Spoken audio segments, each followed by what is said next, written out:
मुल्तान में भी गर्मी की शिद्दत रोज बरोज बढ़ती जा रही है। मुल्तान में मौसम की सूरत हाल बताएंगी जियो न्यूज़ की नुमाइंदा सालिहा मलिक।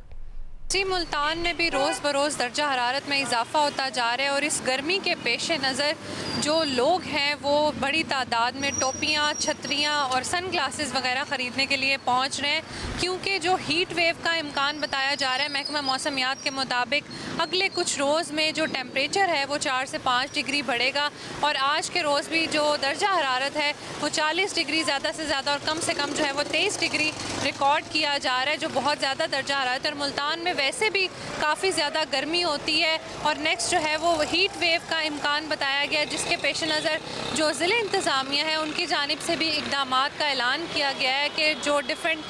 बस स्टैंड्स हैं वहाँ पे भी पानी की सबीलें लगाई जाएंगी और स्कूल और कॉलेजेस में जो असम्बलियाँ हैं वो भी छाँव में करवाई जाएँ ताकि साये में बच्चे जो हैं वो असम्बली में खड़े हो सके। गर्मी भी बहुत काफ़ी ज़्यादा पड़ रही है, हमें बाहर निकलते वक्त कैप्स और सन ग्लासेस डालने चाहिए। गर्मी बहुत ज़्यादा है, इसलिए हम बीमारी से बचने के लिए कि बीमार ना हो गर्मी से। मुल्तान में गर्मी बहुत ज़्यादा है, तो जब भी बाहर निकलते हैं तो ज़ाहिर बात है सर को भी ढाँपना पड़ता है और मीन्स के कोई ना कोई कैप पहननी पड़ती है और उसके अलावा मीन्स के ग्लासेस भी लाजमी पहनने पड़ते हैं। गर्मी की सूरत हाल इस कदर बढ़ चुकी है कि अब लोगों को यही हिदायत की जा रही है कि दर्जा हरारत इस कदर बढ़ गया कि दोपहर के औकात में जब सूरज जो है वो काफ़ी ज़्यादा अरूज पे होता है तो गैर ज़रूरी जो है वो घर से ना निकलें और सर पे जो है वो कपड़ा रखें ताकि जो दर्जा हरारत बढ़ा हुआ है और जो हीट है वो डायरेक्टली जिस्म को ना नुकसान पहुंचा सके। जी।